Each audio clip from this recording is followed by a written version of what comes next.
Алелуя, благословена вечер. Тази една чудесна, прекрасна вечер за всеки един от нас, които сме тук, за всеки един, който ще ни гледа. През тази вечер стават големи чудеса и знамения. Роди се един голям спасител за всеки един от нас, както за нас, така и за вас. Тази вечер е една чудесна вечер, която ще бъде за назидание, за поколение, за напред. И ще се радвам всеки един от нас да може да присъства за раждането на нашия Спасител и Месия, Господ Исус Христос. Затова ние тази вечер ще попитаме някои от хората какво мислят, как мислят за празника и какво действително се случва на този хубав и жизненно важен празник на спасението за всеки един от нас. Бъдете благословени!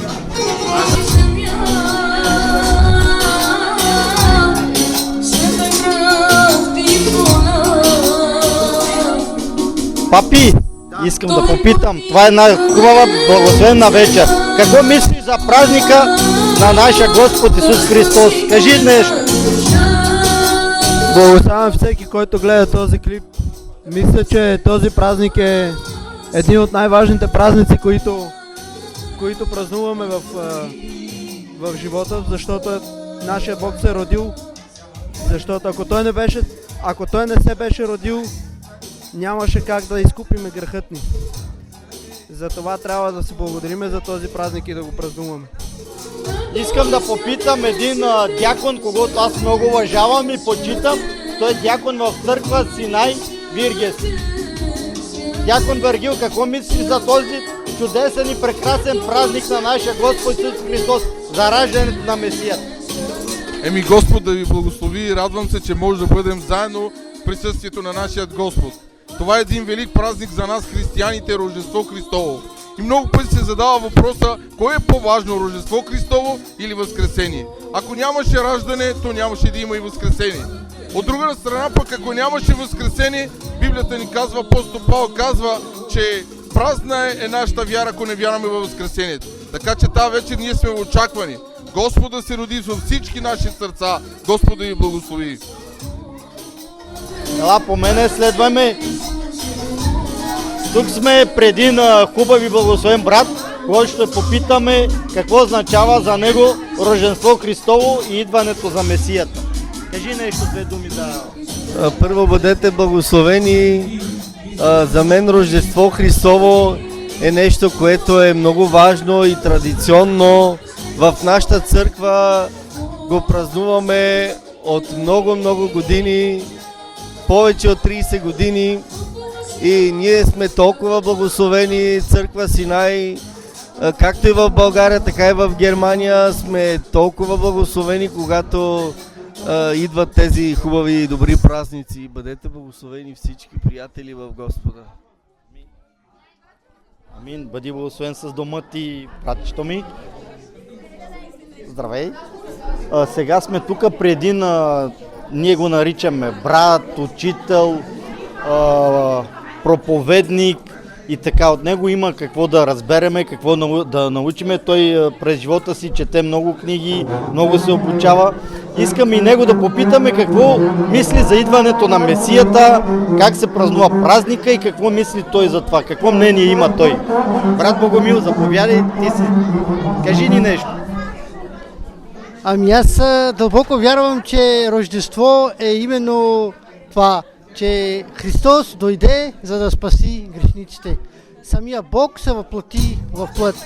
Ние трябва да почитаме това и да разберем, че причината за сезона за празника е самия Христос. Не толкова масата, подаръците, нещата, но как Бог дойде и стана човек, за да извърши бащината воля. Бъди благословен с дома ти. Мисля да попитам, имаме един гост от Гоце Делчев. Как мисли той за празника, този специален гост ни от Гоце Делчев, от България, нашата държава? Кажи нещо за празника, кажи две-три думи, кажи за раждането на Исус Христос и така нататък. Заповядай ти си. Ами аз искам да благодаря на Бог за това, че мога да бъда тук сред вас в този празник.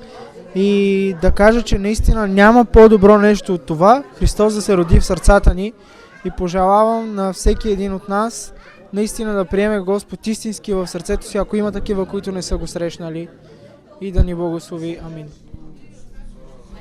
Бъди благословен. Надявам се баща ти да ни гостува скоро време, защото и той е част от нас.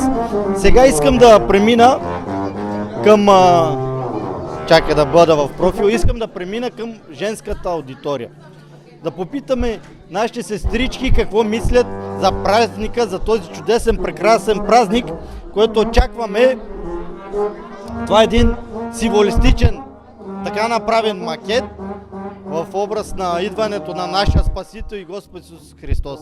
Затова ще започнем от нашата пасторка Иванка Георгиева.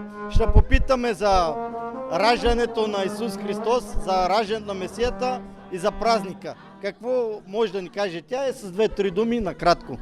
Бъди благословена. Пожелавам на всички честито Рождество Христово, дано Господ да се роди в всяко едно семейство, във всяко едно сърце. Бъдете весели, щастливи, любете се, защото Бог казва, че любовта ще победи света. Бъдете благословени и честито Рождество Христово на всички. Тук съм при съпругата на нашия дякон, дяконка Мара Маркова. Кажи нещо за празника, кажи нещо за нашия хубав, прекрасен празник, как се роди нашия Исус Христос. Заповядай. Ами, честито Рождество Христово на всеки един. Бъдете благословени, всички с семействата си, с децата си. Бъдете благословени. Амин. Амин, браво, кратко, точно ясно. Сега искам да попитам един прекрасен човек в моя живот, който винаги ме е подкрепял, който винаги е бил до мене и винаги ме е благословил. Това е моята съпруга. Кажи ми какво мислиш за празника, за Рождество Христово. Кажите. Честито Рождество Христово, Бог да ви благослови. Обичайте Бог, защото Бог ви обича. Амин, бъди благословена. Така, от другата ми страна, един човек, който аз много уважавам, пак имаме роднинска връзка с нея, затова аз много я уважавам и почитам. Сестра Борислава, кажи нещо за този чудесен празник. Благослови хора. Тихо, Люко, Фокере. Бог да ви благослови, да се роди във всяко едно сърце, да живее и да расте. Амин, бъди благословена. Значи сега ще попитам един човек. Значи човека зад обектива не може да го снимаме, оператора нашия, но може да попитаме неговата половинка. Какво мисли за празника и как мисли за Рождество Христово? Кажи 2 думи. Честито Рождество Христово на всички, нека Бог да благослови всички семейства, нека през тази нова година, през това Рождество Христово, Бог да ни благослови, да се ражда в нашите сърца, да ни изпълни, нека Неговата любов да гори повече и повече в сърцата ни. Бъдете благословени. Продължаваме с нашият учител, съпругата му, и тя ще ни каже 2 думи за идването на Месията. Бъдете благословени. Кажи нещо. Честито Рождество на всички, Бог да ви благослови. Нека Божия мир, Неговата благодат да бъдат във всички вас, във вашите семейства. Бъди благословена. Отиваме сега. Има в църква Синай младежи. Искам да ги попитам. Те са ни приготвили една хубава пиеса. Искам да ги видите как са облечени и да кажат нещо за пиесата. Така, почваме от Тонио да каже нещо за Рождество Христово. Как мисли? Благослови хората. Ами, честито Рождество Христово. Първо, от много време вече репетираме и мисля, че е станало добре. Много труд и да, това ще бъде. Добре, бъди благословен. Йоанне, ще кажеш ли нещо за Рождество? Не, добре.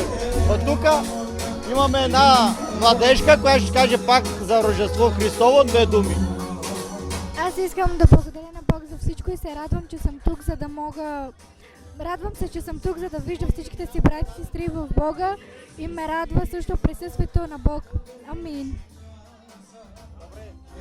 Сега ще питаме, пак е един от нашите младежи, това е Патрисия.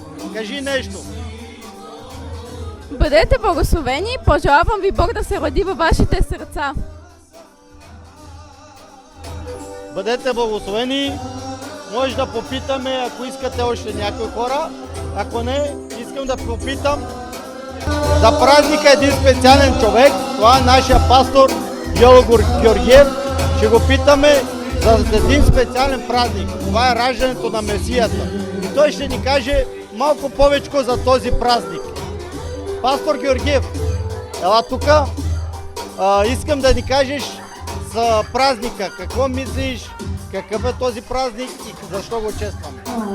Здравейте на всички! Господа ни благослови, Божият мир да бъде върху нас. Днес е Рождество Христово и ние вярваме, че наистина Исус Христос ще се роди във всяко едно сърце. Бъдете благословени и Господ ви обича. А за празника какво можем да кажем? Можем само да благодарим на Господа, въпреки че сме в чужда държава, ние имаме правото да хвалим Господа. Амин. Амин, пасторе, бъди благословен. Искам да пожелая на всички вас, които ни гледате и ще ни гледате, бъдете благословени. Исус се ражда не само за мен, но за всички вас. Бъдете благословени.